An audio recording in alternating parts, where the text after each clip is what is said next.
سلام بنات، نتمنى تكونوا كاملين بخير وعلى خير. اليوم جبت لكم هذه الوصفه للناس اللي كيعجبهم الموز او البنان، كيعجبهم في لي كيك. كيجي رائع هذه الكيكه الصراحه وسهله بزاف، وانا متاكده غادي غير تشوفوا الفيديو غادي تنوضوا تحضروها وغتبقاو تعتمدوها دائما في الكوتي ديالكم وفي وقت اتاي وفي وقت القهوه. ان شاء الله ما غاديش تخيبكم. بقاو معايا في مقادير وطريقه التحضير في هذا الفيديو.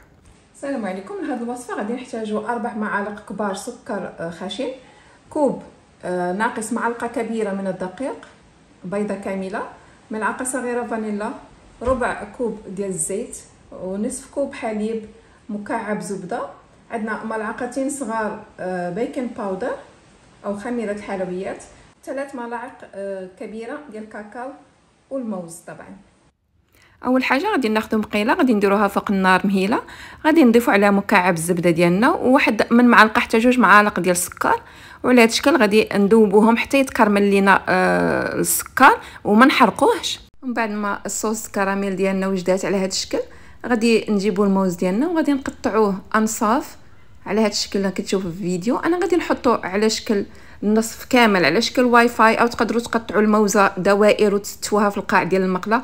المهم كيبقى لكم اختيار تاخذوا الشكل اللي بغيتو. انا اختاريت هذا الشكل كيجي بحال شكل الواي فاي. ومن بعد ما كملنا التستاف ديالو غادي نخليوه على عافيه مهيله وندوزو نصوبوا الكيك. من بعد ما حضرنا الموز ديالنا غادي نجي نخلطوا الكيك. غادي ناخذوا البيضه نضيفوا عليها السكر والفاني، نخلطوهم مزيان.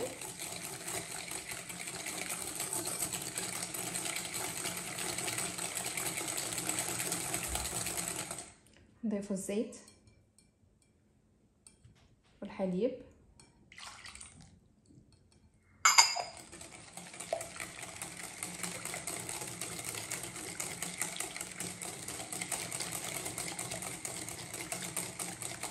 ثم نضيفوا الدقيق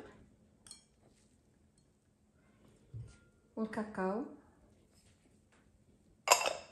والبيكنج باودر، نخلطوا الجميع بشكل جيد.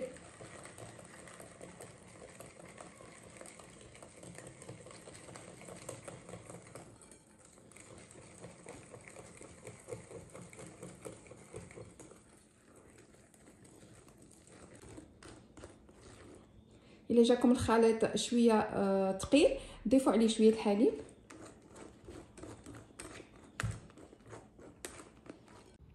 وهنا من بعد ما خلينا الموز ديالنا على الصوص على هذا الشكل تقريبا المده اللي غادي نخلطوا فيها هاد المكونات ديال الكيك، غادي نجيبوا الخليط وغادي نفرغوه على هذا الشكل وعلى هذا الشكل حتى نخويو الخليط ديالنا كامل.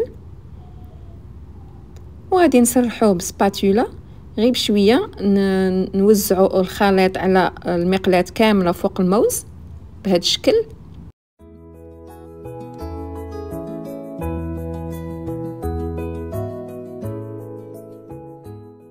وغادي نجيبوا الغطاء ديال هذه المقلاة، والثقب اللي كيكون عندنا في الغطاء غادي نجيبوا الورق على هذا الشكل ونسدوه به ونخليوها طيب على عافيه مهيله تقريبا 15 دقيقه بلا ما نحلوا عليها. وهنا من بعد ما دازت 15 دقيقه غادي نجيب واحد الطبق وغادي ندهنو بالزبده وغادي نقلب فيه الكيك ديالنا على هذا الشكل.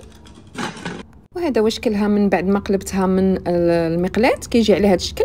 وغادي نرجعها لنفس المقلاة اللي طابت فيها وغادي نخليها طيب مازال تقريبا 5 دقائق او 4 دقائق على الجهه الثانيه ونطفي عليها العافيه.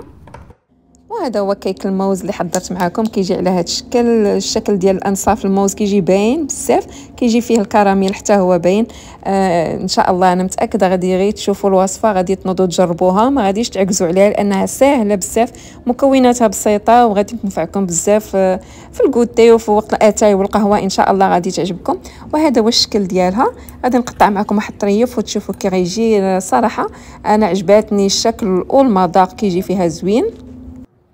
وطبعا يمكن لكم تقدموها كما هي او تقدروا تزيدوا عليها الشوكولات او الكراميل على هذا الشكل كيف ما بغيتوا، ولكن ان شاء الله انا متاكده غادي تعجبكم. وهكذا يكون الفيديو ديالنا ديال اليوم كمل. اللي باقي ما دارش الاشتراك في القناه ديالي مرحبا به، يدخل يدير اشتراك وما تنسونيش من التعليق ومن اللايك. والى اللقاء في وصفه جديده وسهله من مطبخكم مطبخ يسرى.